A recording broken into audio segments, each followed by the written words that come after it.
Well, I'm back.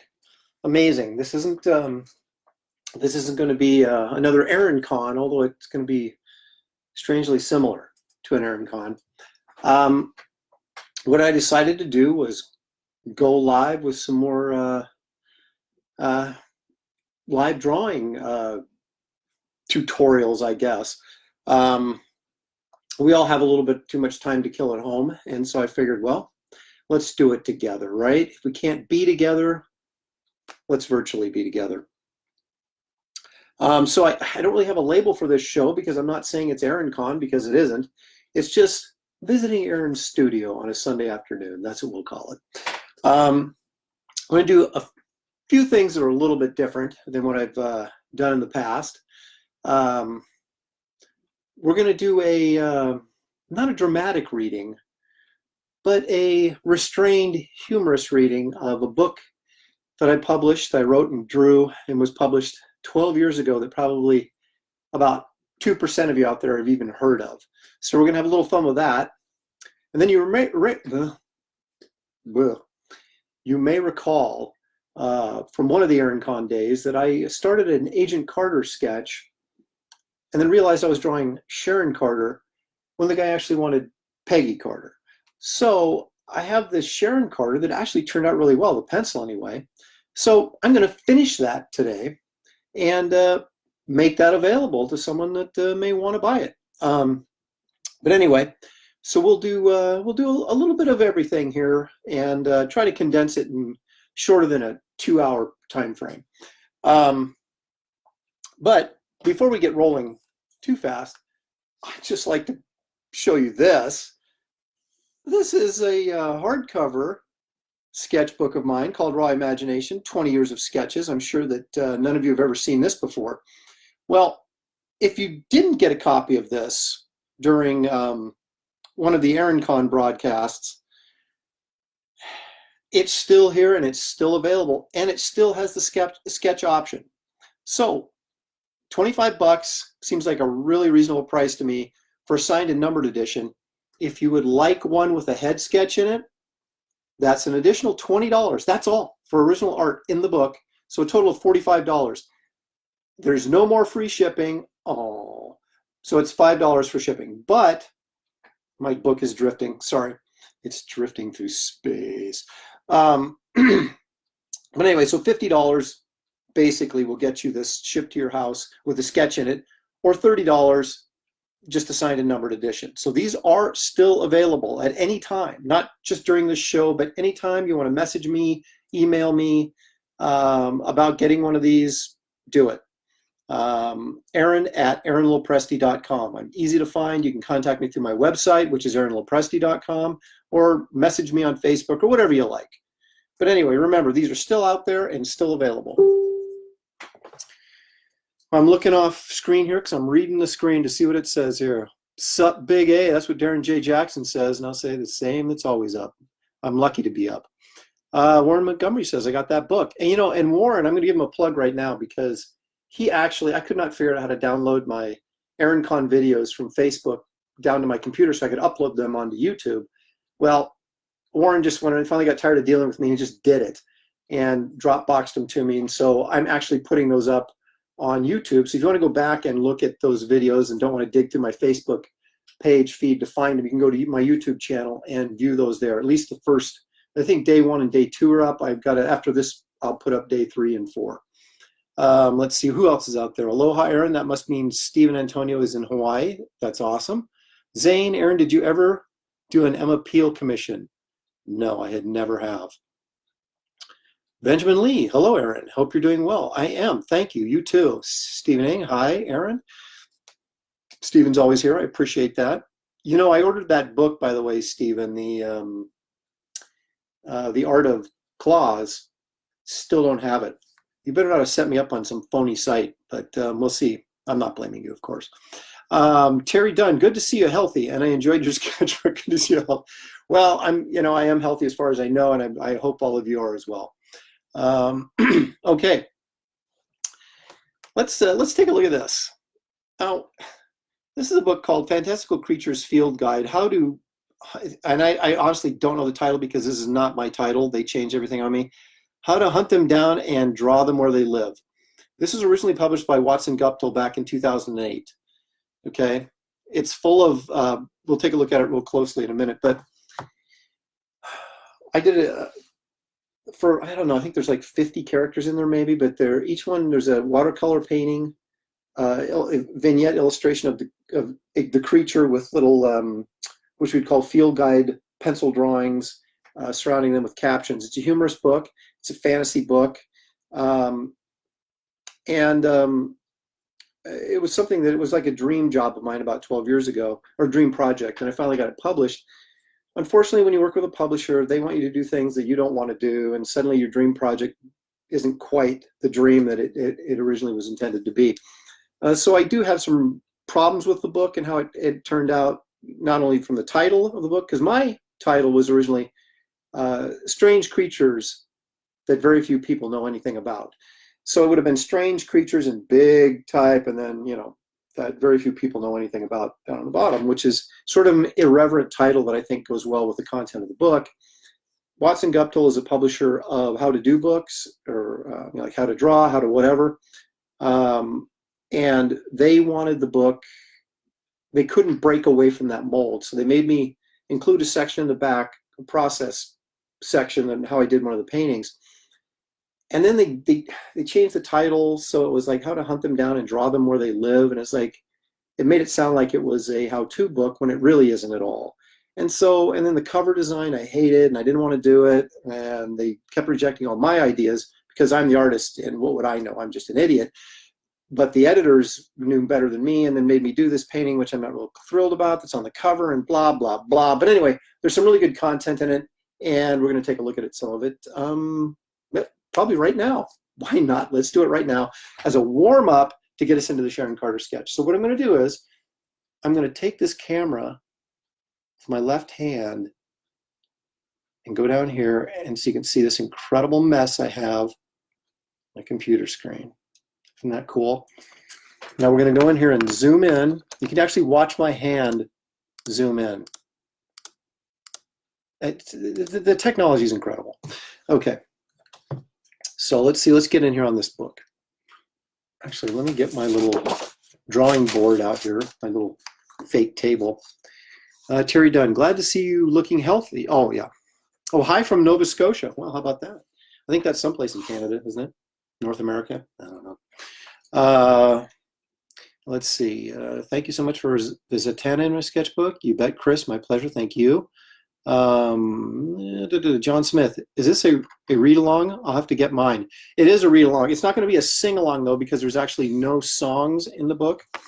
But I am going to do a, like I said, like, how they have bookstores where an author will come in and do like a dramatic reading or something of their, that's kind of what I'm going to do. I actually got invited to they wanted me to do some promotional work at Powell's bookstore here in Portland. Those of you who know the area, it's the world's largest new and used bookstore. And I was supposed to do an appearance there, but I was so afraid that no one would show up that I said, yeah, I'm not going to do it and sit there by myself and be embarrassed. So I didn't. So instead, I'm going to do this and embarrass myself here. So let's open this sucker up. There's a double-page spread in there. That's kind of cool. It's got all the important copyright information here. A little forward, or pardon me, not a forward, but a dedication to my family so I wouldn't get in trouble. Table of contents. I think that's important for any book. I got a forward by William Stout in here. It's just, it's all about who you know, right? A preface with me sort of trying to explain what this book is, and hopefully probably did a horrible job of it. Okay, now the book is framed as a fictitious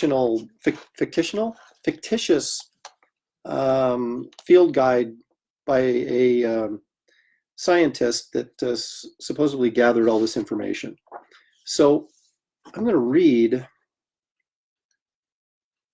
how it all began, which of course I wrote, and let's just see how funny this really is. We'll get to some art in just a second. It was the spring of 2003. 4 months after my 39th birthday. I remember it clearly because it was the last birthday that I actually counted. I was returning home from a backward thinkers convention and decided to stop at a rest stop just outside of Olympia, Washington.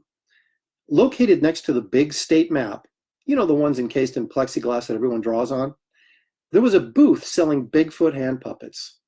Although I was impressed with the craftsmanship of the puppets, it was the odd-looking gentleman haggling over the price of the puppets with the salesman that caught my attention.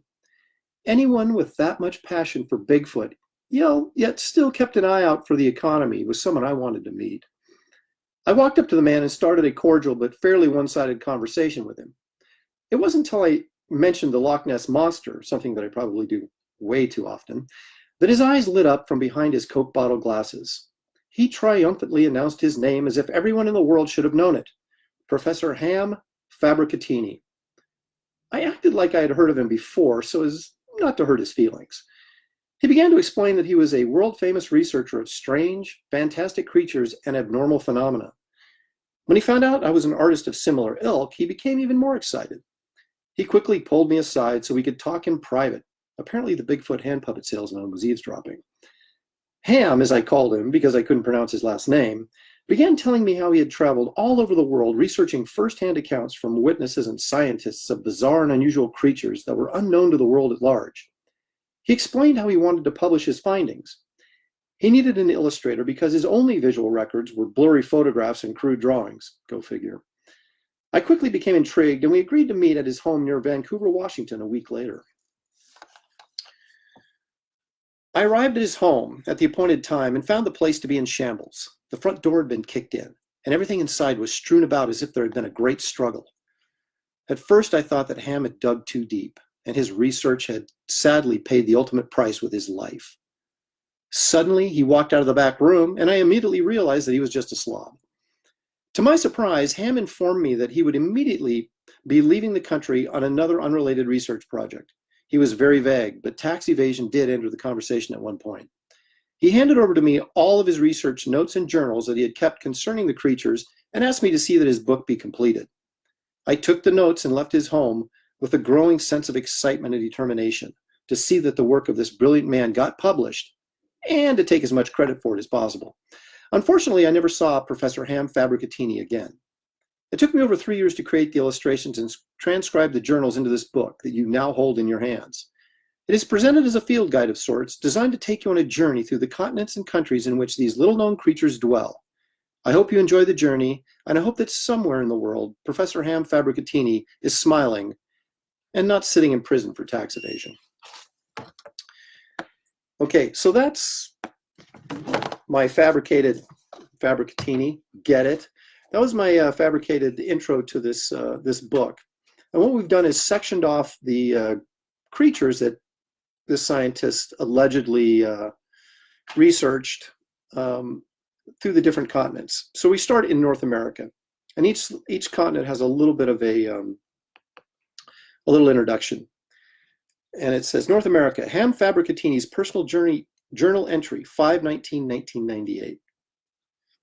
I decided to start my search for the world's fantastical creatures in North America because I live here. After 13 months of exhaustive research, I discovered evidence of a wide variety of creatures, ranging from a flying pterosaur and a swamp-prowling boogeyman to dragons fishing illegally in the lakes of our great country. I am amazed that these creatures can exist largely unnoticed in such a scientifically enlightened land. Perhaps our society is too easily distracted to... Wait, is that a butterfly? Those are the jokes, folks. I'm not going to read every single one of these, but let's skip to some of the good ones here. This is the Christmas gremlin. This is actually one of my favorite illustrations in the book. This was done in watercolor and colored pencil. These pencil illustrations up here, and we'll get in closer on those in a minute, just done in pencil, and then I sepia toned them in Photoshop to give them this kind of brownish look that they have. So let's read about the Christmas gremlin, shall we? One of the more frustrating things that occur during the holiday season is unpacking Christmas decorations, finding missing hooks for the ornaments, and discovering broken or missing light bulbs. How many times have perfectly wound extension cords and Christmas lights been removed from storage only to be found in a tangled mess. This is not the result of poor packaging, but rather from the dastardly work of the Christmas gremlin.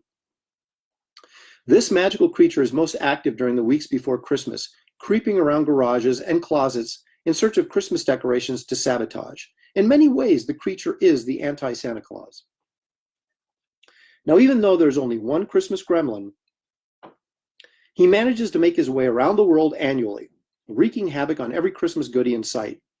He will usually stay clear of homes in Idaho because he doesn't like potatoes, unless they're twice baked.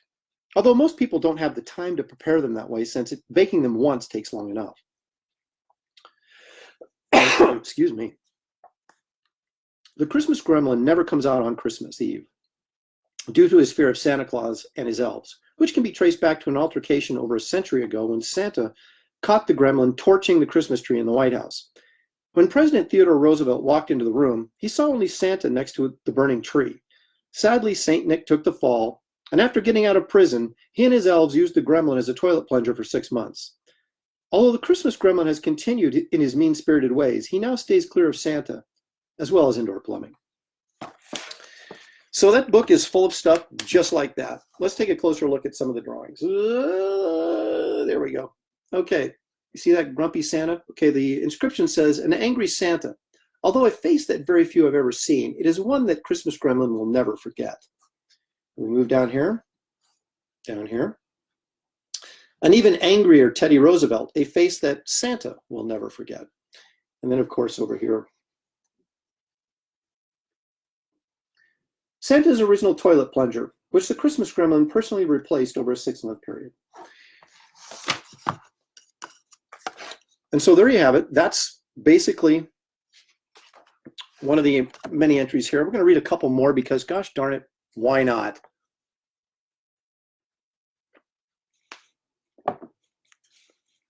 Carl says, "Nice hearing you read." Well, Carl, let me see if you still say that in about a half hour.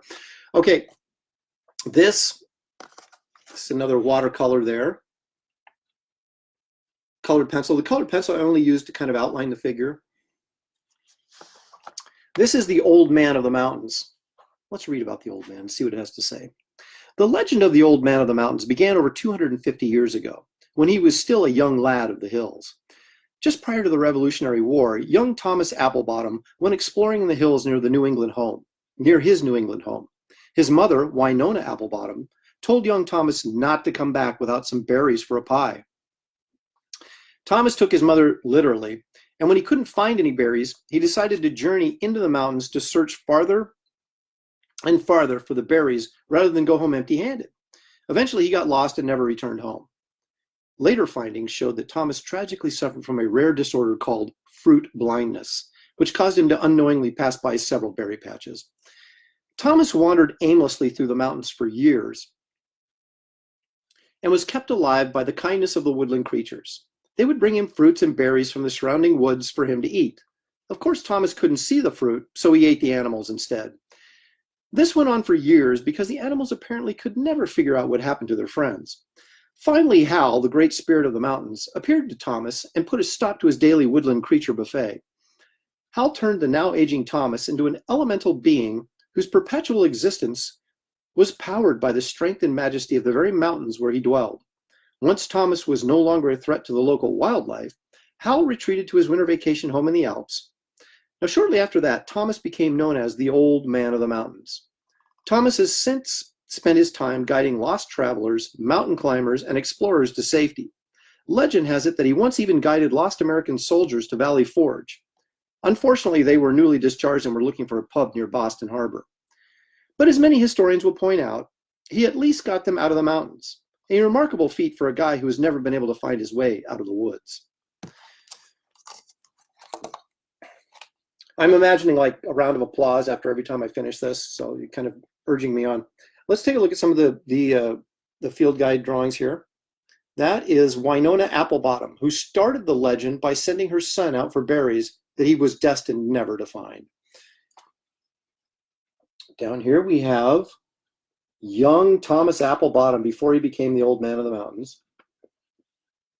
And then over here, this drawing, Thomas never found the blackberries because of his undiagnosed fruit blindness. And there's a little drawing of the blackberries. So, of course, these are supposed to represent drawings that maybe Ham Fabricatini had made while he was out researching all this stuff out in his little, little notebook or sketchbook that he was taking. We'll read one more, and then we're going to get on to Sharon Carter, because I don't want to lose the entire audience. This is one of my favorites.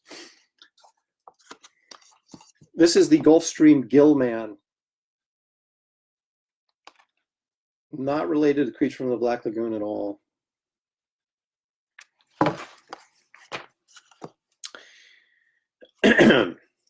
The movie's real, screamed Elmer Redneck as he came charging naked out of the warm Gulf waters of northern Florida in September of 1957.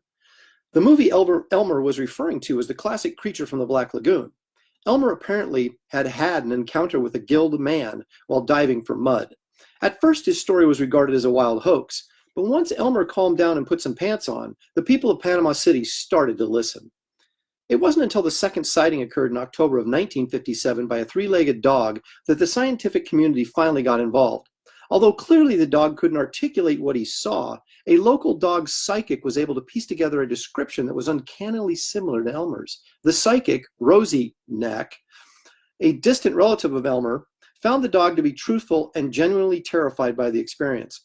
The fact that neither the dog nor Elmer had ever met gave credence to both of their stories and allowed a scientific investigation team to be formed and financed. Unfortunately, 2 days after setting out on November 29, 1957, the expedition was lost in an unseasonably late hurricane. The only object recovered from the wreck was a cruise tape recorder.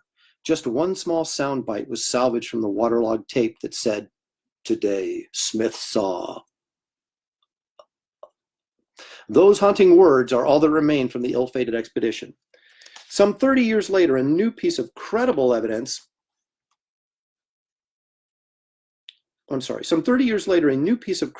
surfaced, supporting the existence of what locals have dubbed the Gulf Stream gillman. A black and white photograph was taken of the creature in 1987 on Halloween night near Neck's costume shop. The photo clearly shows the creature handing out candy to local children. One child was quoted as saying, "He gave out full-size candy bars, but he smelled like fish." Again, the applause and the screams of laughter. Okay. There's a sketch of Elmer Redneck. Let's see. There's the three-legged dog that was the only other witness to the Gulf Stream gillman. Looks reliable to me. And then, of course, the famous Elmer's distant relative, Rosie Neck, the pet psychic. All right, I'm going to read. I got to read one more. Well, there's actually a bunch more I want to read. I'm going to read two more, and then we're going to draw. I swear. All right. This is the little Bigfoot. Okay. That was one of my favorite paintings in the book as well. I really enjoyed working on that guy. That was all watercolor with a little bit of colored pencil in there. Especially like that trout. Doesn't look like he's in too good a shape, does it? All right. I wish I could get that glare off. There I go.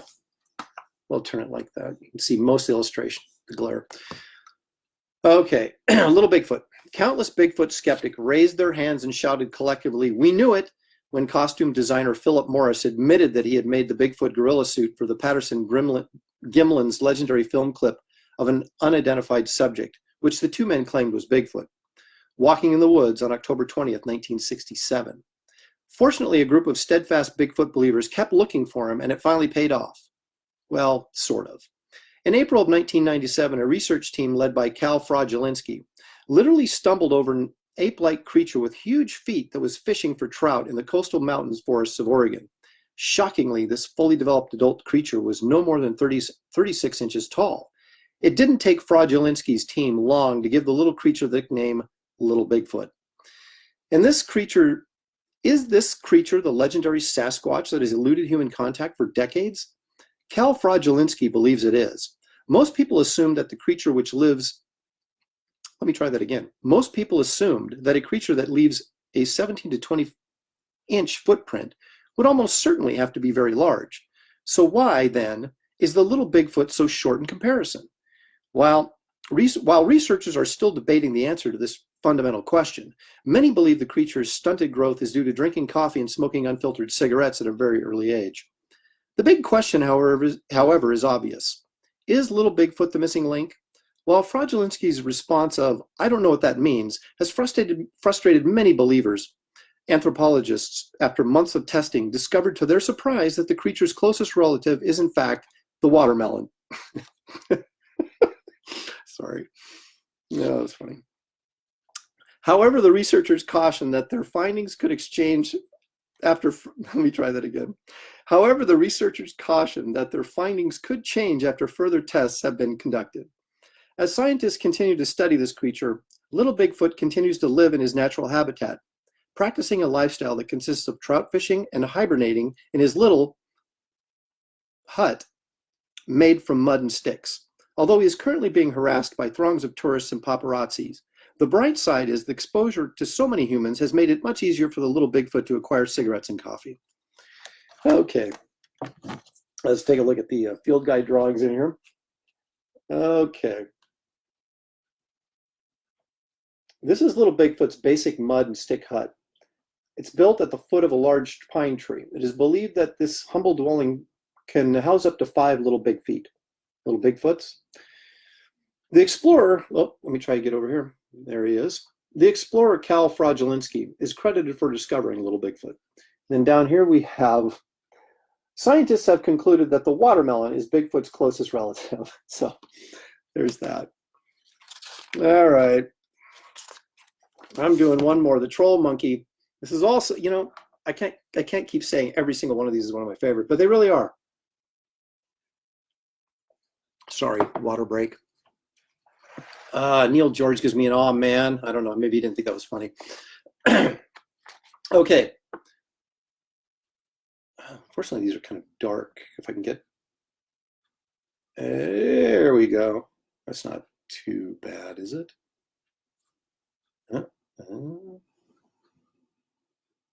Again, that's all watercolor with a tad of colored pencil in there. Troll monkeys. This is the last one, I promise, and we're gonna draw Sharon Carter. I'll move this over here so you can see the art while I'm reading.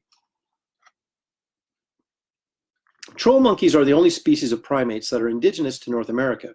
They live under stone bridges throughout the northeastern United States, much like their fictitious troll namesakes. The stream or river a bridge crosses provides the monkeys with effective outdoor plumbing. Good for the monkeys, not so good for anyone living downstream. The troll monkey's diet consists mainly of peanuts, until growing societal awareness of food allergies forced them to expand their diet to include both soy and corn nuts. Troll monkeys can often be seen just before dawn, eating grass in open meadows. Researchers believe they do this to alleviate the constipation brought on by eating so many nuts. The most telling incident involving a troll monkey occurred in 1929. While traveling through the Midwest, a French circus captured a troll monkey trying to bum cigarettes off one of the circus's performing monkeys.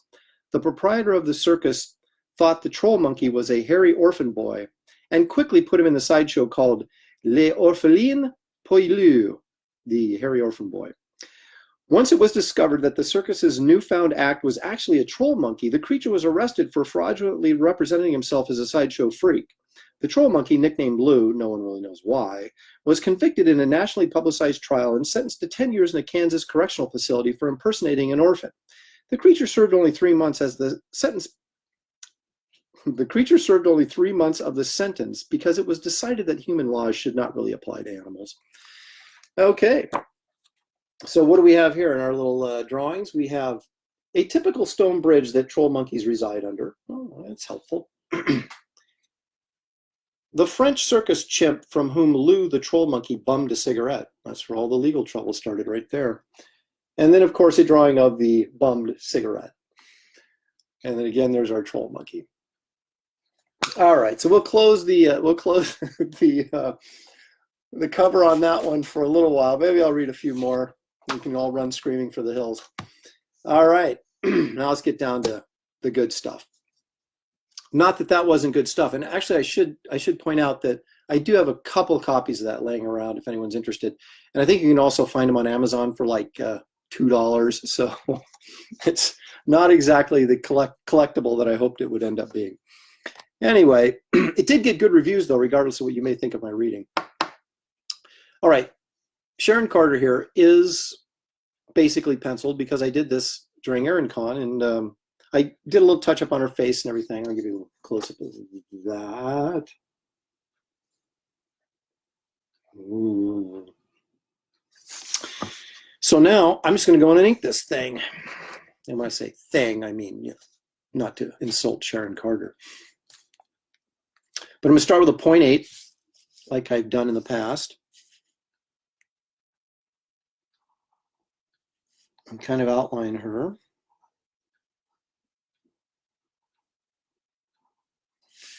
I'm not really sure why I do this, because after I get done working on it, I will outline over the top of it again to make sure the line is bold and dark.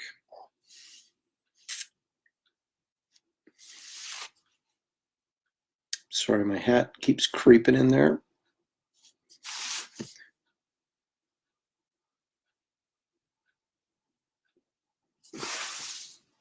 This piece is available. This piece is available for purchase as well. Since I started drawing it thinking it was for somebody else and realized that I was drawing the wrong thing. So if you're interested in this, get in touch with me. First come, first serve, you know. And even if no one contacts me about it, I'm still going to say someone did to make so you know I look good.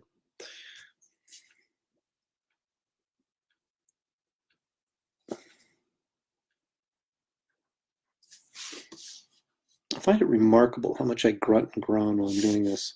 Can you imagine having to sit next to me all day while I'm doing this? There's a reason we work alone. We, I mean artists.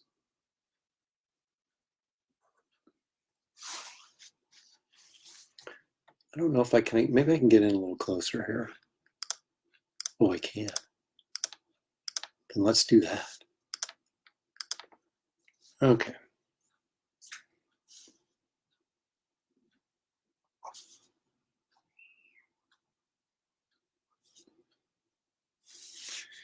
Didn't do much of a job of finishing this gun in the pencil stage, so I'm going to have to kind of wing it a little bit, I think, here in the inking stage. I'm not much of a gun guy. I'm not much of a mechanical guy, period, and I guess I would consider guns mechanical. I mean, they are, right? They're a mechanism, they're a machine of some sort.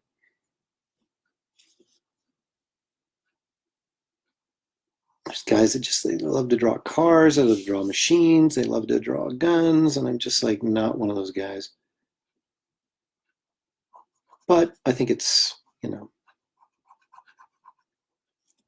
it's important to be able to do it, obviously if you're drawing comics.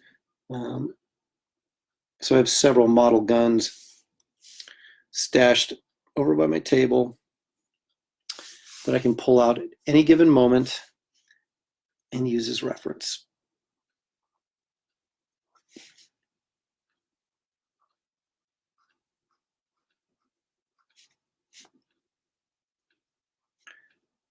I also want to point out that I just completed a video for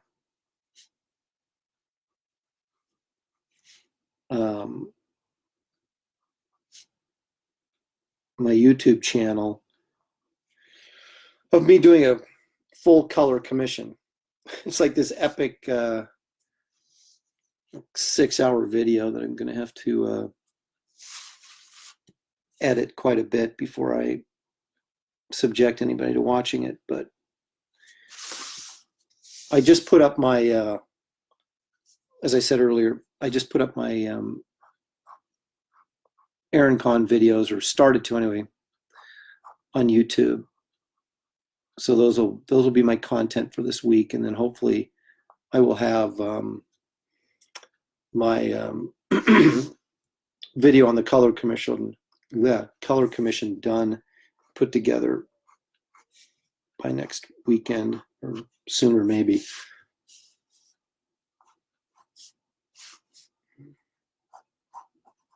So you can all watch that or fast forward through it to the good parts. Got 502 followers on YouTube is all. I think you need 1,000 before they can start like putting ads in there and actually giving you a little bit of money for your effort. So, you know, if you haven't subscribed to my YouTube channel, please do so. It's free and it helps me in the long run, I think. We'll see. But there's a lot of good process videos on there, and there is some videos on comic collecting, or at least stuff I collect. And if you didn't see my promotional video for C2E2, which I thought was funny, my wife thought was funny, my daughter thought was stupid. So you be the judge. But anyway, it's up there too, and you can check that out. And it gets entirely free, so there's really no good reason not to subscribe. Unless you just don't like me. And if you don't like me, you shouldn't be watching this. And if you don't like me, I would say you just don't know me well enough. That's the problem.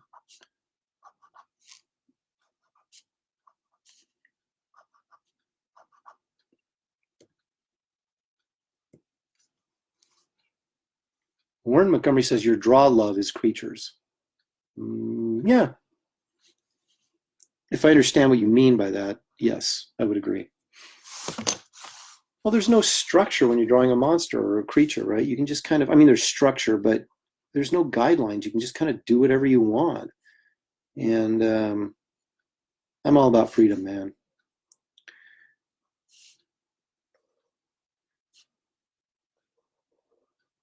You should see the creatures I'm having to draw in this Justice League issue I'm working on, or story arc I'm working on. When issue 48 comes out, you guys will understand about me complaining about how hard it was to draw.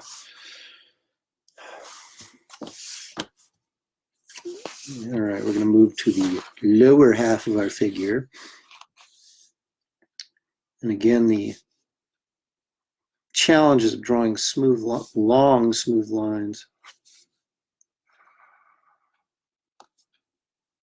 Oh, that actually went pretty smoothly, didn't it?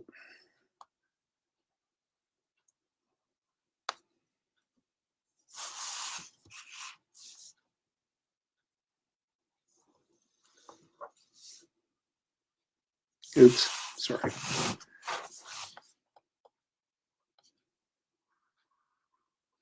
It's kind of hard to draw and keep your eye on the monitor as well. All right. Let's see. That's Anthony.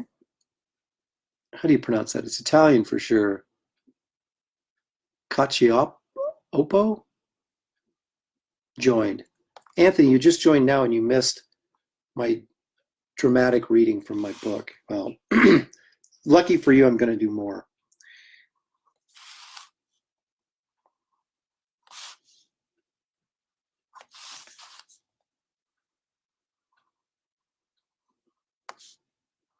Smooth as silk. How about that?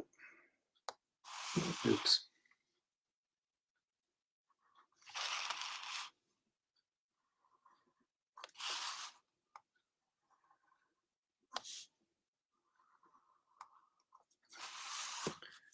All right.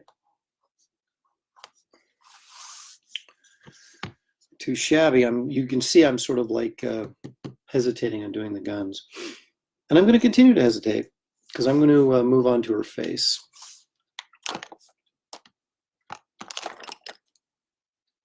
If I can find the right size pen, I'm going to go with a 0.1 here, or an 0.01 or whatever. Yeah, 0.1, I think. Okay. Let me see if I can try and get this camera. Man, I can only get so close, sorry.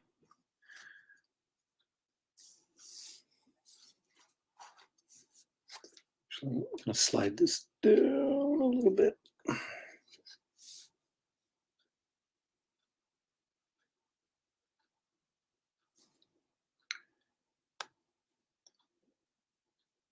My level of concentration on these faces is off the charts, so it's hard for me to talk. Don't want to screw up the eyes.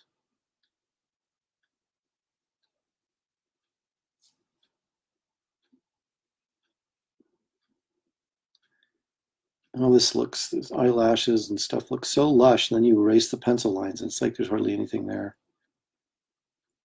So, of course, then I'll be going back in and beefing them up. But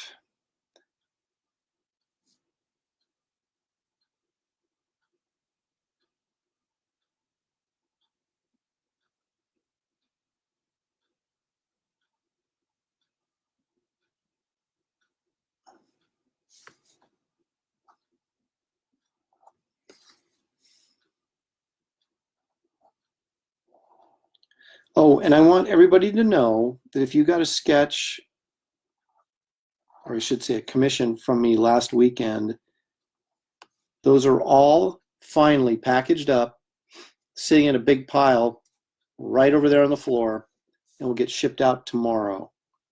And all that stuff goes out priority mail, so you should get it in about 3 days. So I do apologize for the time it took, but I have been so bogged down with the Justice League work and it takes so long to package each piece of art that it just took me a while to get all that stuff packaged up. All the sketchbooks have been mailed out, and that was over 20 of those. And then I think I had 7 prints or 7 or 8 prints I had to mail out as well. Those have all been sent.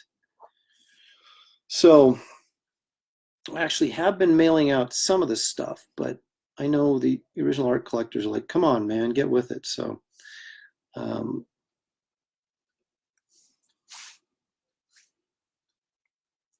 right, Sharon, looking good.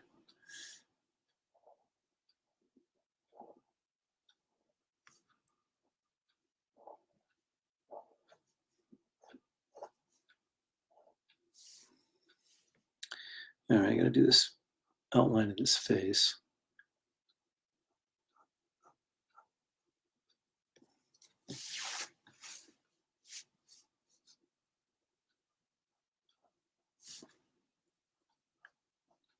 Still using my 0.01.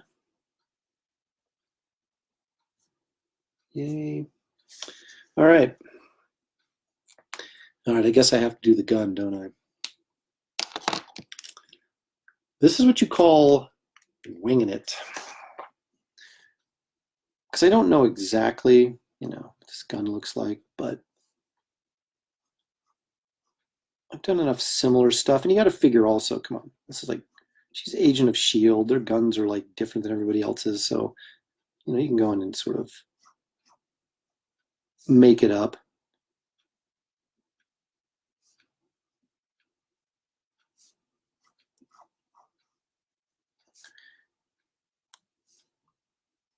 And then everybody looks at it and goes, yeah, sure, it looks like a high-tech gun. Why not?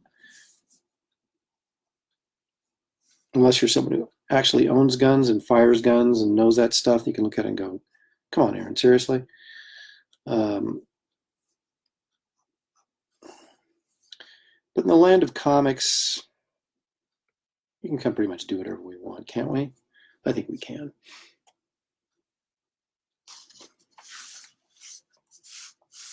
No one's going to tell Sharon Carter that her gun ain't good enough. At least not me.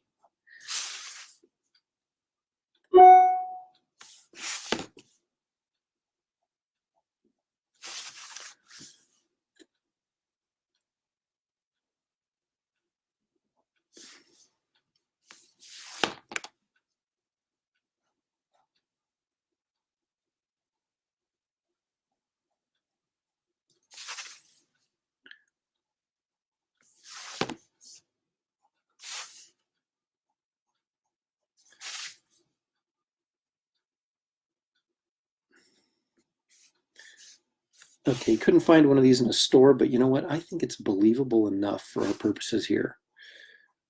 And when I store, I mean like a gun store, not like, it's like you go to a grocery store and pick up a handgun, but especially for secret agent work. All right. Looks good enough to me. All right, so what are we going to do now? Well, it's always been my impression that she's in some sort of black leather outfit, right? Kind of like Black Widow, right? I mean, they have these sort of nondescript. So I'm going to go in and make this black, but I got to leave some areas for highlights to put in. So the trick, and you know what? I'm going to do this with a pencil first because the trick is always sort of putting the blacks in the right area so you don't lose the contour of the figure, right? So let's see if let's say we got some highlights here, maybe. I'll go like this. Can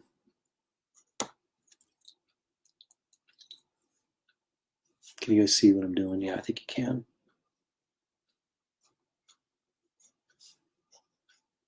You know I'm going to have some highlights on that shoulder. I have some highlights probably right there.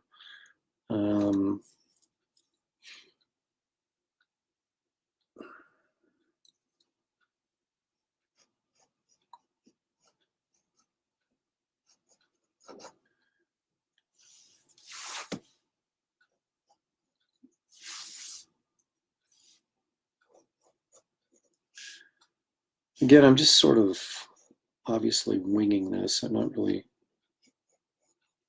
sure if this is going to look good or not. Well, once I ink it, it's better look good because there ain't much I can do about it. And I could probably just as easily do this with a marker, but I'm always worried that, I don't know, I always feel like if I do something really stupid, at least if I do it in a pencil, I can change it.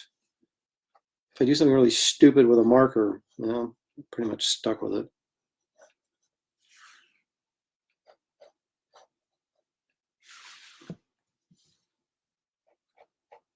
I'm really just kind of creating some shapes that kind of follow the contour and,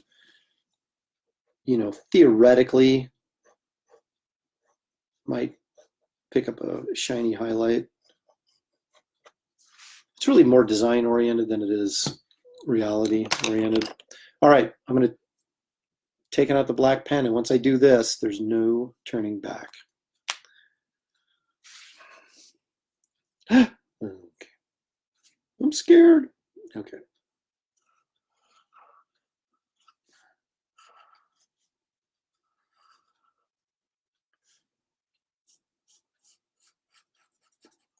Thing is, I can always go in with some white out or my white pencil, which I'll use in this case, and kind of drop in some highlights that can help shape the figure if you've lost something by filling in all these blacks.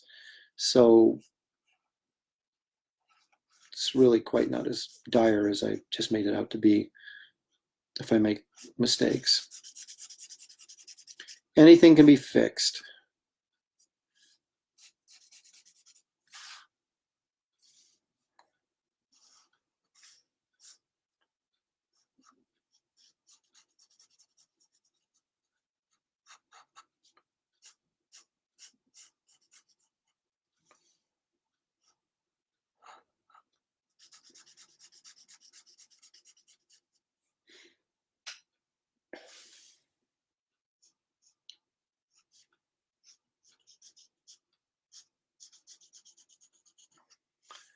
I'm also going to go over these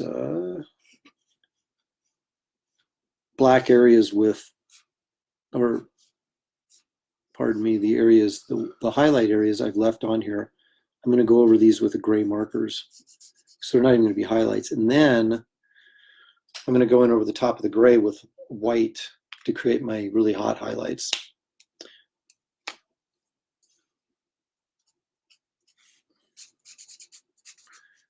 Adam Hughes does this really, really well. Obviously, you know, you've seen his work on Catwoman and other things, you know, trying to get that black sort of shiny vinyl look, or shiny black leather, whatever it might be.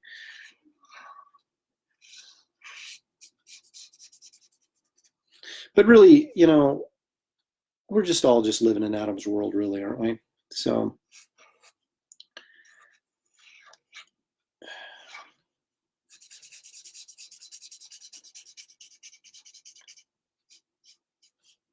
probably be a little bit easier if I actually had like some girl in a black leather jumpsuit standing here. I could look at the reflections.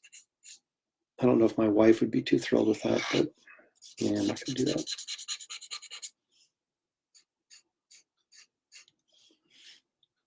Getting some thumbs up, so everybody must approve so far. Let's see.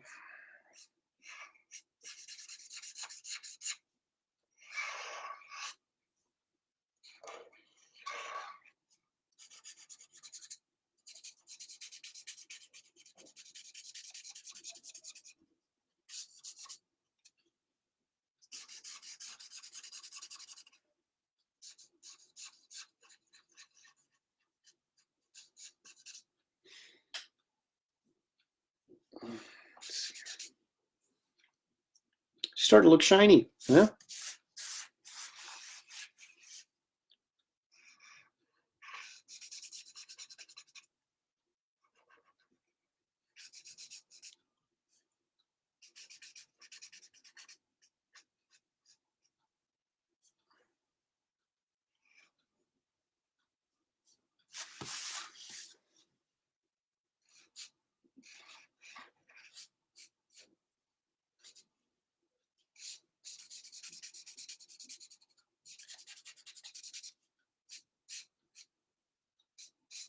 And if I keep doing these videos hunched over like this, I'm gonna have to visit my chiropractor here pretty darn soon.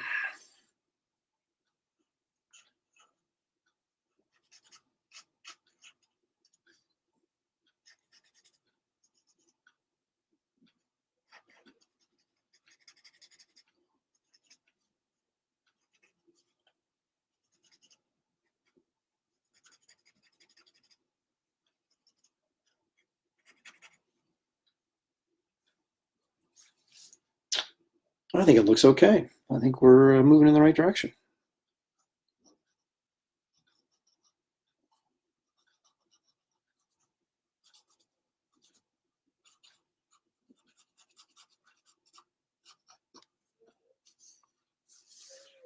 All right, that would be the top half of Sharon Carter. Now let us, I was going to say explore the bottom half, but maybe I shouldn't say that. I guess I already did, but that's, yeah, anyway.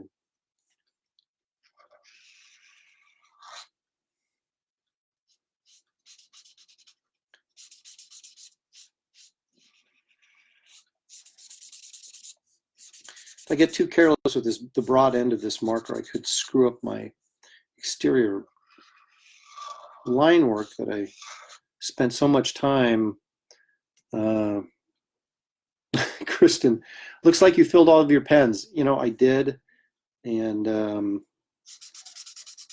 I have. Well, I haven't really. I filled them, and I haven't really used them since the last time um, we did this. So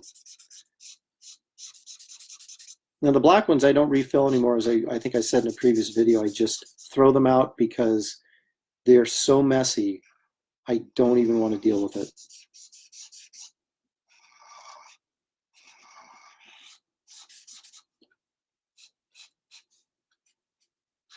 Yeah, these suckers are not squeaking yet, so that's.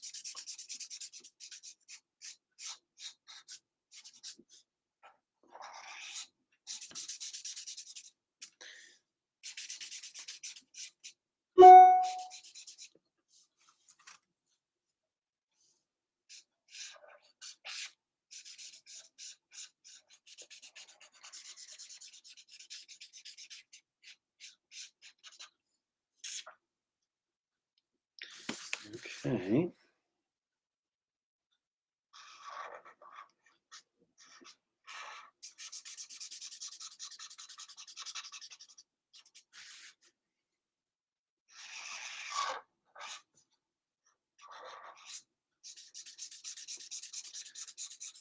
surprised my wife hasn't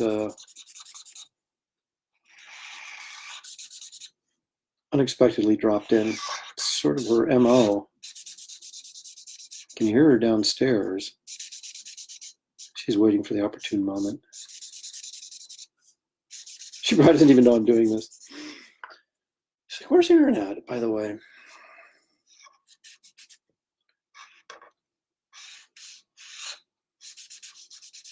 Oh, you know, I can start to feel this kind of start to run out of black, but I'm going to get there before I do. So close to being done.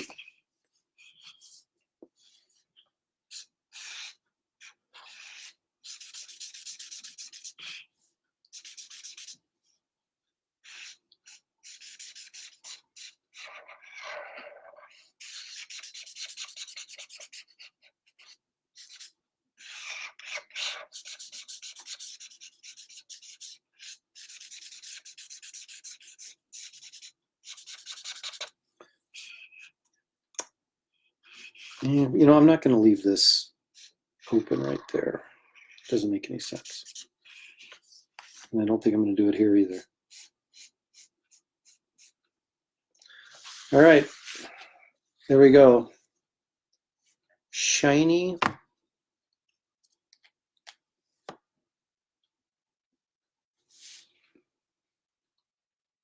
Okay, so now what do we do? That's an excellent question. If only I had the answer. Oh, you know, I do have the answer.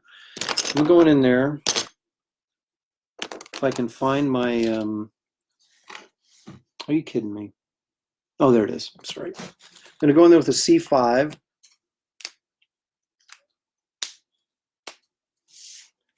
And kind of hit the edges of the black.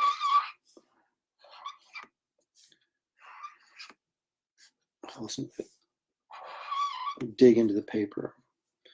Okay.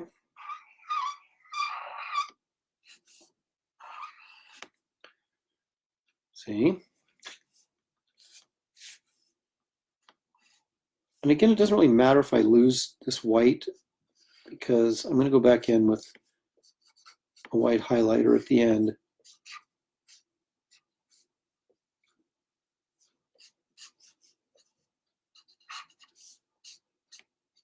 And reestablish those white areas.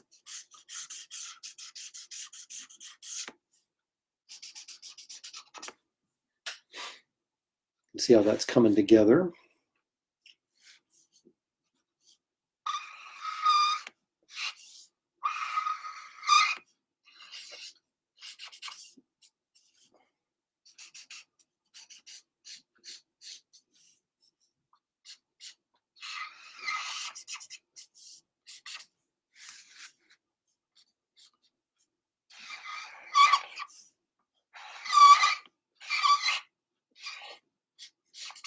God, that's almost like someone running their fingernails over a chalkboard.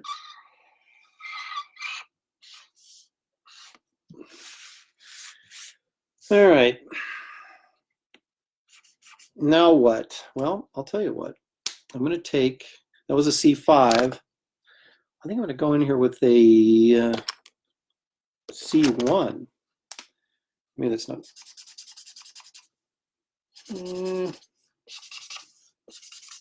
Okay, so I'm graying in all of those white areas.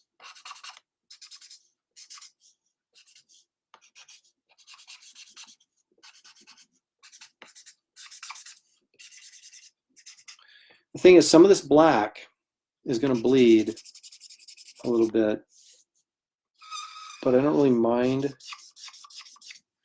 because I want that kind of, if it, you know, the more it fades into the gray, but oh, well, I guess I spoke too soon. This C1 is out of juice, but I'm done with it. So actually, I'm not done with it. No, I'm done with it. And when it picks up that black on the tip of your marker, you got to go and rub it off on another piece of paper, or it'll be there forever. Okay, I'm going to go with the C3 PO. So funny, I should write a book. Oh, wait, I did. Just going in for a little of that. at 5.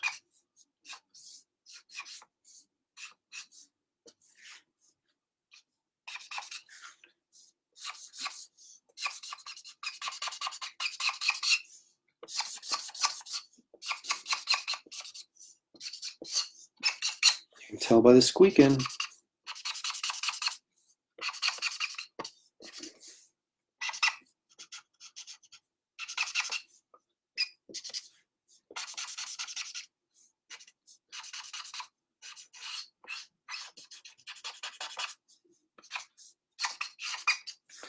All right, so I got that. I'm not really sure that her gun belt shouldn't be black as well, shouldn't it? Get rid of some of that excess pencil. I didn't erase over her torso because or her body, because I knew it was going to be covered up with black anyway. So, but I am going to clean it up a little bit now.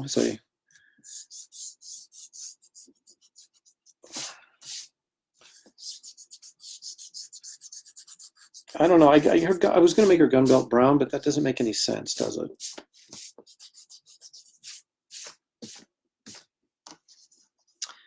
Thanks, Doused. Appreciate that. It's very nice of you.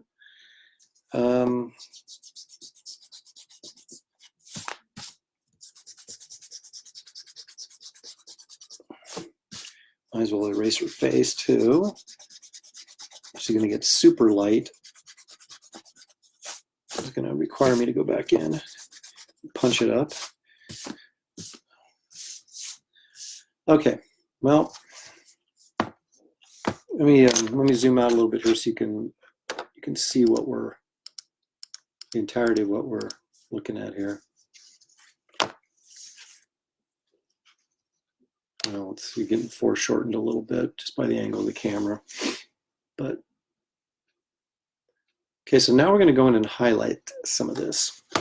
Although I'm seeing some areas in the gray that, like on this side of her breast, needs to be darker. And so, but I'm not going to color it black because I don't want to lose that shape. So I'm going to go in with a dark marker, or darker marker. And this is a 5 again, but remember, putting a 5 over the top of a 5 does not stay the same value. It does get darker because it builds up.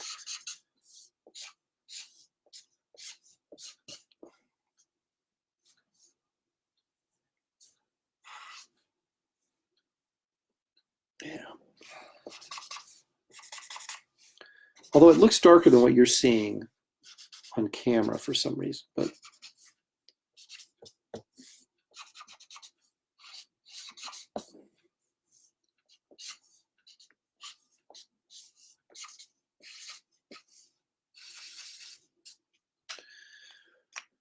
okay. Well, I'm going to, you know what, for the sake of keeping these things separate, I'm going to go in here with a warm gray, which I'm doing it sort of quickly here, and it's bleeding, pushing a little too hard and bleeding a little bit the line work I did. But okay, that was a 1. I'm going to go in here with a 3 and a 5 and darken these up. Yeah, I think that was a good choice. I just keep it, because I was just afraid that if I went black, the belt would blend in too much with her figure, and I don't really want that. I don't want her to look like she has these weird attachments on her hips or something. I'm going to clearly be able to see what it is.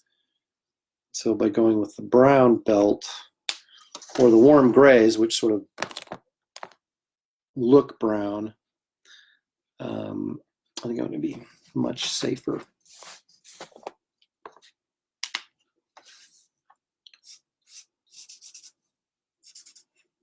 I'm going to use my narrow tip to do this a little bit more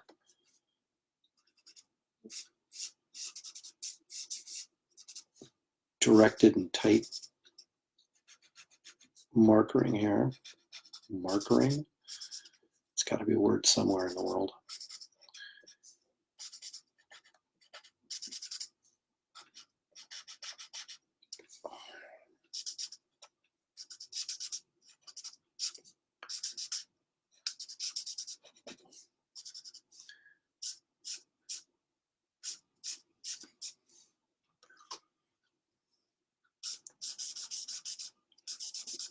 You see these warm grays they are fully stocked and loaded, so they're not squeaking, and that's just a thing of beauty. All right, I'm going to go over this belt with a black line marker to just make sure we don't cover up any little mistakes where I have lines encroaching in on the belt, or make sure we have good separation between the belt and her figure. All right, I can do some fun stuff with that with the white pencil later, which I will. I'll even let you guys watch while I do it. All right, so now we got to get these guns figured out. Obviously, they're going to be silver. I mean, I assume that's obvious. Shouldn't it be obvious? I think it's obvious. Okay. For some reason, my cool gray marker 0 disappeared. When I say disappeared, meaning I must have dropped it or I put it someplace where I don't know what happened to it, but it's got to be here. I just lost the energy to look for it very hard. Like, I mean, like, I didn't even move anything. I had to have set it. I had to have set it down someplace, but right now, God's the only one who knows where that is. But I will find it.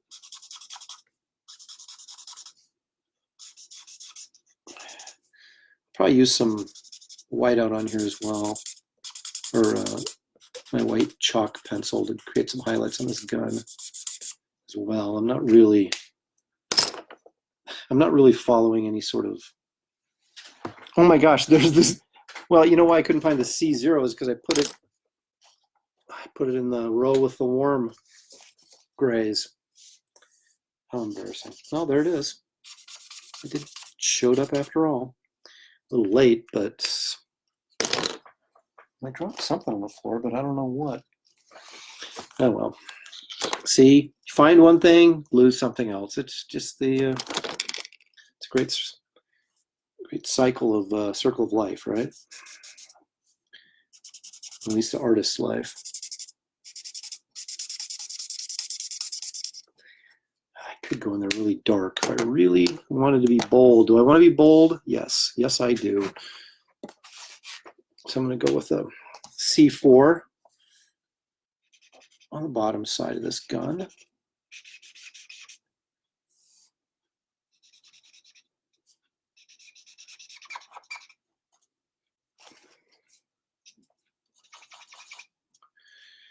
All right. So really, what do we have left? We have, you know what I'm going to do? Because this is up for sale, and you actually have to pay postage on this, I'm going to do color on her face.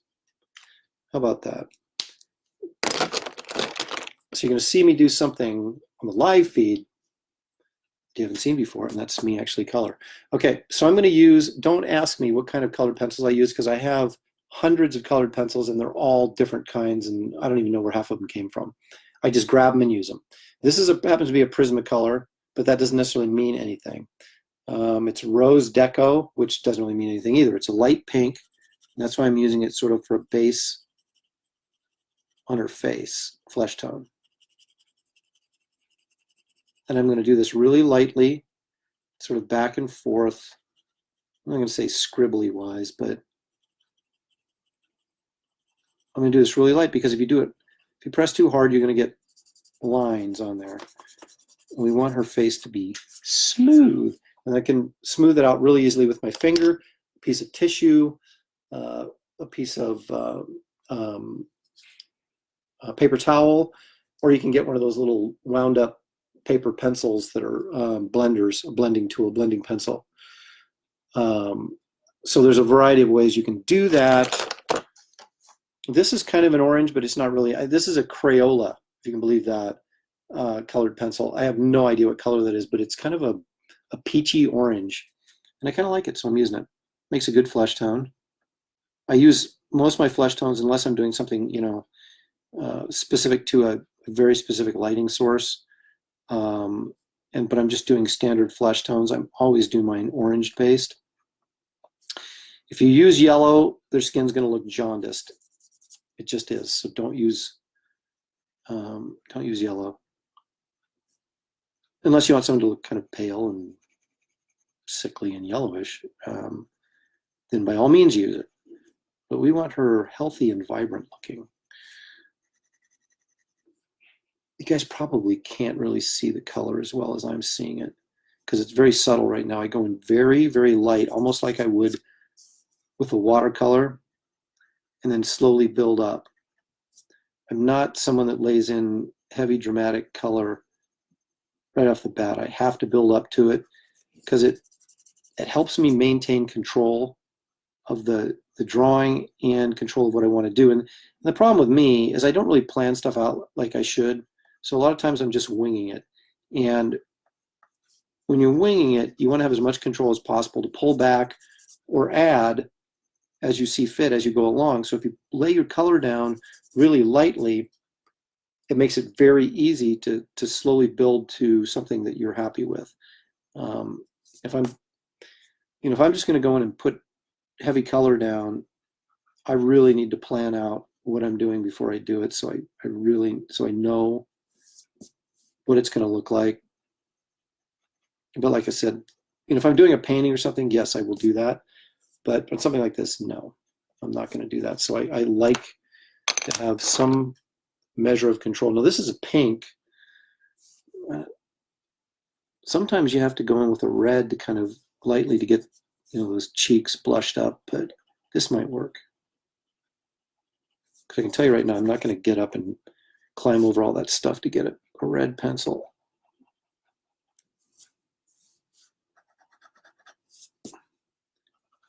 And I will scan this and post it after this video is over so that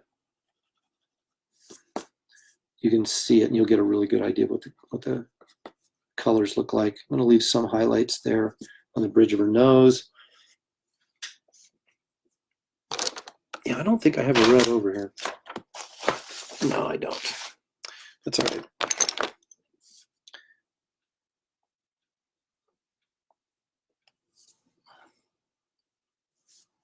Yeah, I know it's, you guys, I'll hold it up closer to the camera when I get done here in a minute.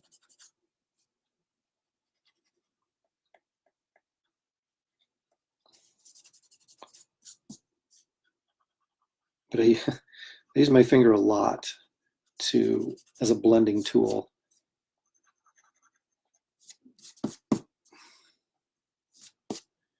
Okay, I think that's nice. It's nice enough. I'm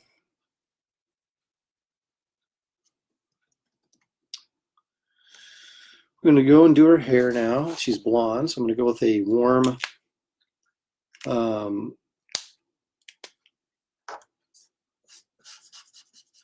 warm zero gray. I'm getting a little bit of bleed up here. That's all right, because I'm going to go in darker over the top of it in a minute anyway.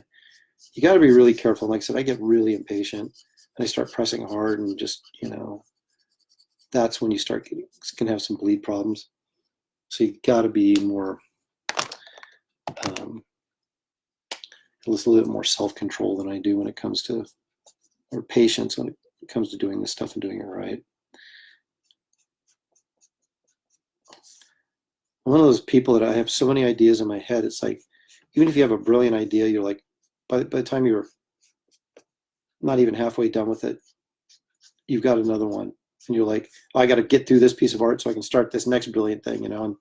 And so I just naturally tend to have to catch myself from rushing all the time because I've got so many things I want to do and so little time to get them all done. Okay, I'm pushing harder on the edges here with this 0 to kind of blend it a little bit. That's why it's squeaking. So I'm getting a little aggressive here.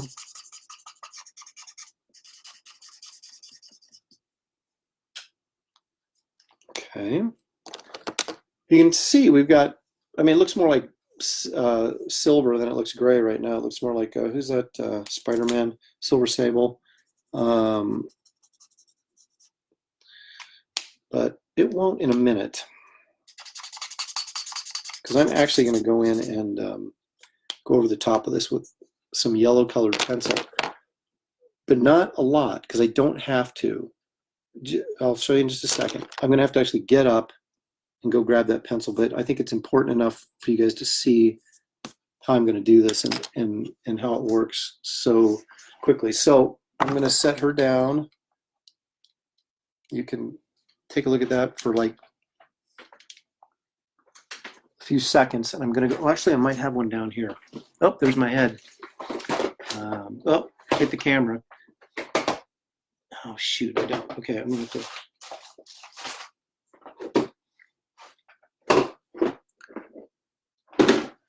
All right, that was just my subliminal shot of getting the Huskers in there. I've got moving through this wall of banners I have back here to get to the yellow.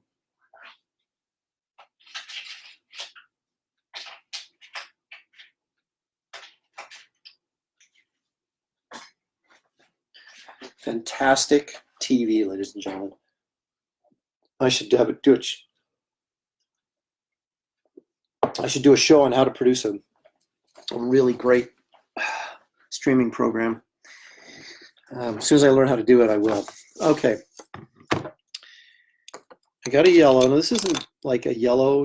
It's more of an orange yellow. I mean, it looks pretty yellow there to you guys, but it's actually a darker yellow, sort of leaning into that mustardy orange color.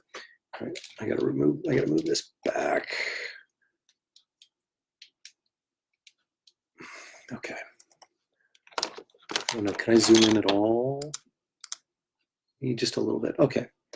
So I'm just gonna take this and I'm gonna go across it like this. And look how quickly that picks up that yellow. I'm not even pressing that hard. And she goes from being gray-haired to blonde. Well, dirty blonde, I guess. Well, I feel like I need that yellow, that blonde to be darker. I just go over the top of it again and press a little bit harder. And I don't have to worry about the lines because I've really laid the base down. Great, I'll look for the win, yeah. Because I've laid the base down with the markers, okay? So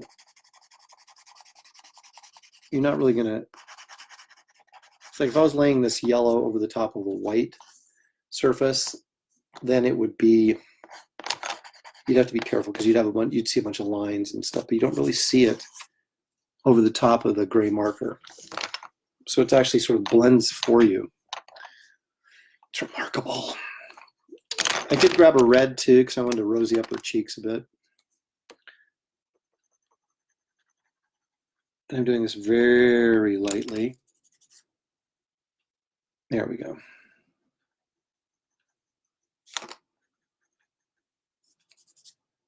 Very lightly. There we go. See, now she has rosy cheeks. And we know she's healthy. I'm going to use a little bit of blue here as kind of an eyeshadow. I don't want to push too hard because I don't want it to look too blue, although it looks pretty blue in the video, but it's not that blue. If I say, yeah, it looks a little blue, because it does on the video. My gosh, it looks blue. So what I'm going to do then is going to go take like a warm 3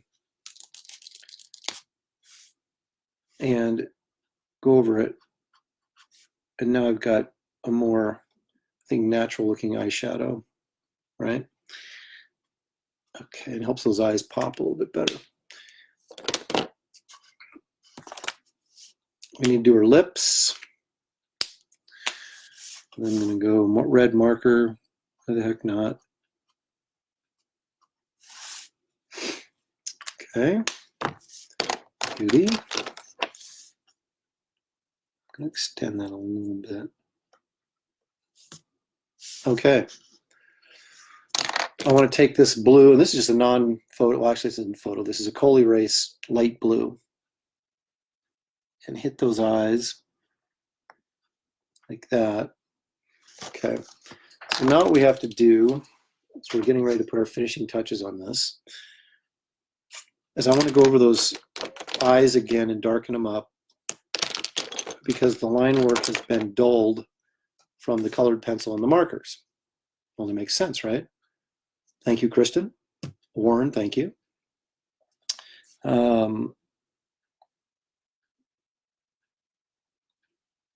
I'm going to go back over this.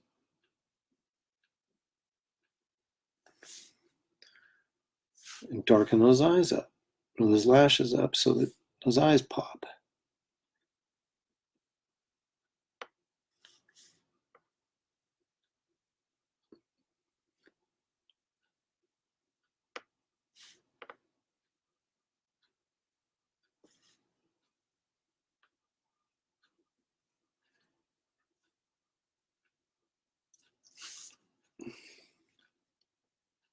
Same with her eyebrows.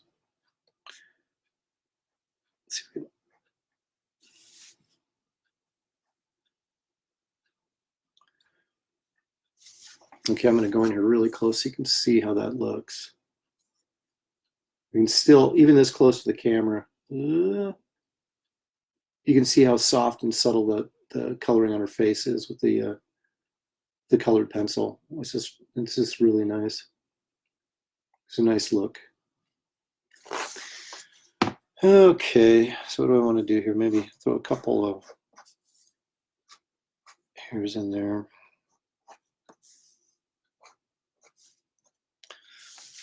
All right, so we have the basics left. I'm going to go in and we're going to drop in highlights now on her leather suit here. If I can find, there it is. So I'm going to take, this is a charcoal white, so it's really heavy and thick and opaque, and it works really well if you don't want to use white out and, you know, deal with a brush, right? So I can go in here and hit that, make that white, right? I can come in here and maybe do that. See? Go in and put a highlight there, and another one maybe right there.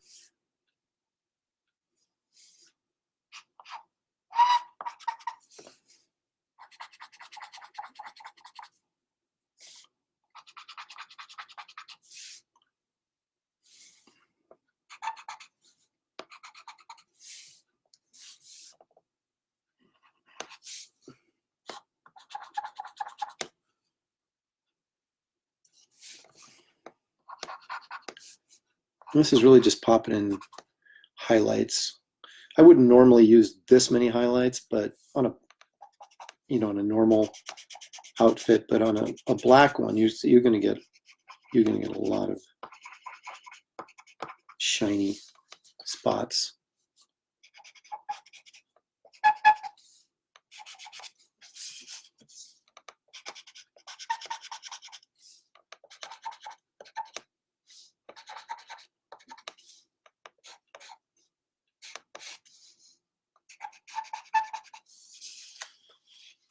Okay, so now I've got my highlights in where I want them, I think. And see, I can even drag them over the top of this black if I want. And that charcoal does a really nice job, pencil, of just even going right over the top of the black. Right, and maybe if I want another one here. Right, see how easy that works?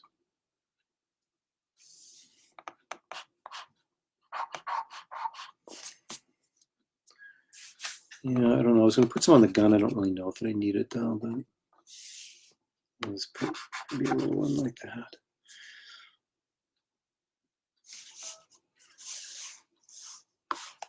Okay, I think we have a winner here, folks. All right, so what am I going to do now? Well, I'll tell you what I'm going to do now. I'm going to outline this again. I don't necessarily have to do it over the black edges because they're already, like down here. Outlining that's not going to make a difference. But on some of these, I got some white showing here. On these areas that don't have the black edges, we're going to beef up this line work.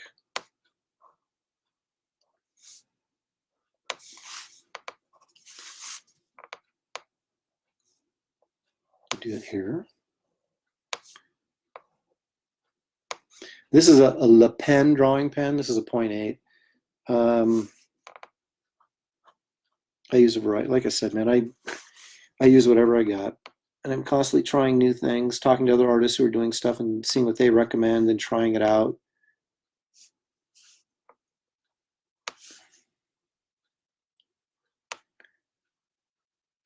I do like these Le Pens a lot.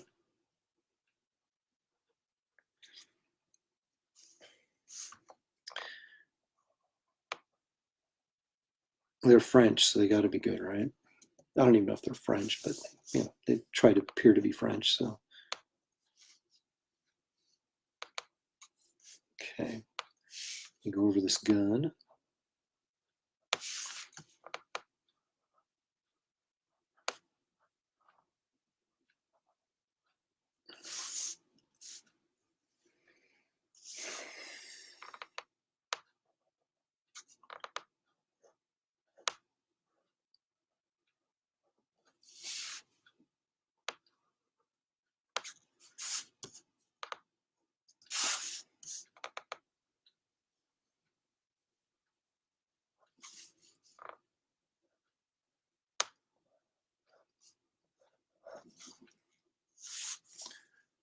Beauty.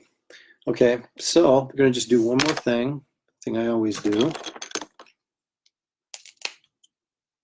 Doused Daram, do you accept commission requests? I do when I have time to do them, which you'd think would be now since I'm doing one, but this was started last week, so I'm finishing it right now. I will be taking more for my WonderCon, ErinCon, although I won't be taking as many as I did this last time because it got me too far behind. But yeah, you can contact me anytime on Facebook or through email and ask about commissions, and I can be more specific.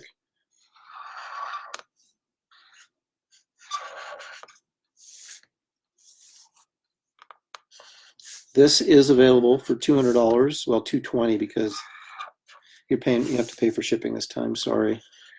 So if anybody out there wants this, contact me because I only got one of them, and the first person that contacts me about it is the one who's going to get it.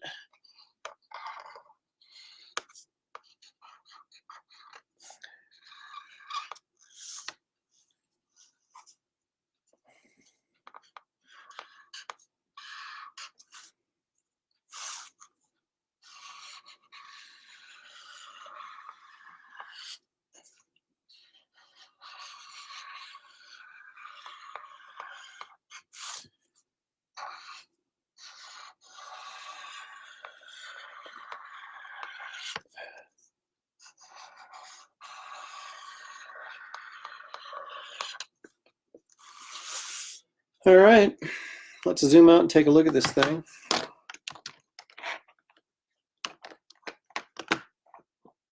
Got such a mess on my table, I can't even reach the mouse.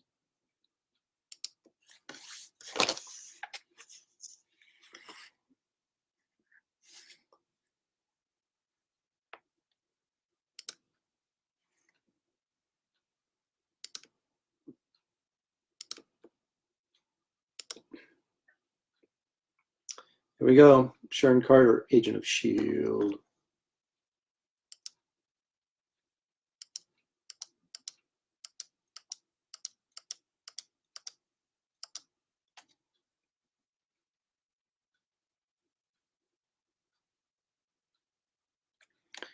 All right, fantastic. Okay, well, you know what?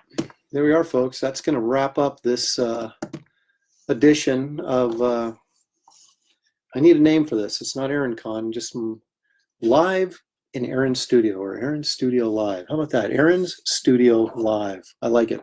So we'll call it from now on. I want to remind everybody before they go, I still got these. Raw Imagination, 20 Years of Sketches, hardcover, signed and numbered, limited edition to 750, 64 pages of full color action.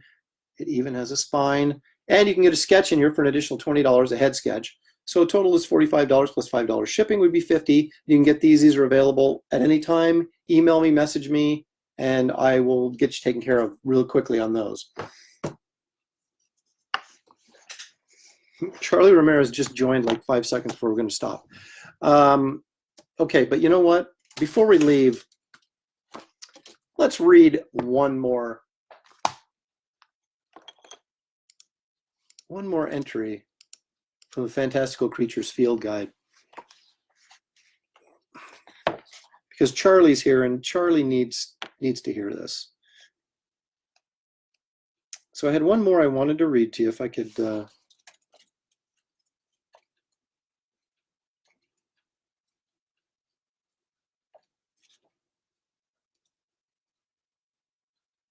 that's kind of one of my that was one of the earlier paintings I did in the book, was the Thunder Troll.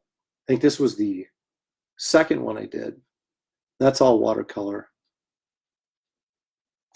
So this book is actually chock full of, you know, fun paintings and stuff and illustrations and strange characters, and a little bit of humor. If you have my sense of humor. If you don't have my sense of humor, then you probably think it's stupid, but, you know, just don't tell me to my face. Okay, this is the Pastry Elf. Okay, my son, when I first did this, he was much younger. He's 26 now, but back when I did this in 2008, he said, that looks like Wyskanski or whatever from Samwise from Lord of the Rings. I don't know, maybe it is. Maybe it is Sean Astin, I don't know. Let's see what it says about the Pastry Elf, shall we? Who ate the last cookie and who ate the last piece of pie are common questions in every household. The answer is not Dad, or the annoying second cousin, or even the bothersome little brother. It is the little known and rarely seen pastry elves. The name of these little creatures is a bit misleading in that they not only eat pastries, but any sugar-laden baked dessert, except of course rice pudding. Who in their right mind would put rice in pudding? Pastry elves are extremely clever and very patient. To avoid detection, they will always wait to eat the last remaining portion of a dessert. Disappointed kids soon start accusing their siblings or parents, since they seemed the most logical culprits. Studies show that over 25% of all family squabbles are dessert-related, and the majority of those are caused by pastry elves and their mischievous and their mischievous, wow, I'm kicking the camera now. Oh, this is great. And their mischievous dessert snatching. Although the pastry elves can be found worldwide, they most often appear in France because of their insatiable cravings for Parisian pâtisserie. I wrote something in French here and now I can't even pronounce it. Pâtisseries, which I guess are just pastries. They are most active during the holidays and are most commonly found in Grandma's house. They obviously know when and where to strike. The only surefire way to prevent one or more from eating the last piece of dessert is to never leave one. Experience has shown that eating the last two pieces at the same time will frustrate and confuse the elves. Over time, this strategic behavior will drive them out of the house and onto greener pastures or sweeter pastries. However, be warned, never assume they have completely vacated your home until you see the telltale sign of powder-sugared footprints by the doors and windowsills. There's the, again, the illustration. He's sitting there in a cherry pie. It looks like he's eaten quite a bit. So let's take a look here at the little field drawings here. The elves' sugary diet combined with a horrible dental plan leaves many pastry elves with missing or rotted teeth. Well, that's very sad. And we probably, one too many of us have seen this, right? Pastry elves never wear belts. Instead, they prefer stretch waist pants, which allow for tummy growth. Maybe we're all pastry elves. And then, of course, here, you can see the little footprints there. The telltale sign that a pastry elf has vacated the premises are small powdered sugar footprints near a door or a window. And ladies and gentlemen, there's much more in here, but perhaps for another day. Again, thank you for dropping by. Aaron's Studio Live, that's what we're calling this now. Again, this was the finished product of today's work. Agent Carter, Sharon Carter of S.H.I.E.L.D. Again, this original art is available. Just contact me, email, Facebook, message, whatever. First person who contacts me about it gets it. So there you have it. Again, you guys have a safe week coming up. You know, stay healthy, as we all are trying to do and probably will do by the odds. And I will keep you guys informed the next time I'm going to get bold and do this again. Walter Simonson just joined as I'm signing off. Walter, oh my goodness. So let me take an extra minute while Walter's here and say what a great guy Walter Simonson is. And if you haven't been reading Ragnarok, you better get off your butts, find that thing and read it, because it's awesome. And if you want to go vintage, pick up his Thor stuff from way back when in the early 80s. It's magnificent and some of the greatest stuff ever put in comics. So, ladies and gentlemen, again, thank you for coming by. There's our finished product. I'm going to go finish this beef stew I started earlier today and feed my family. And enjoy, everybody. Thanks again.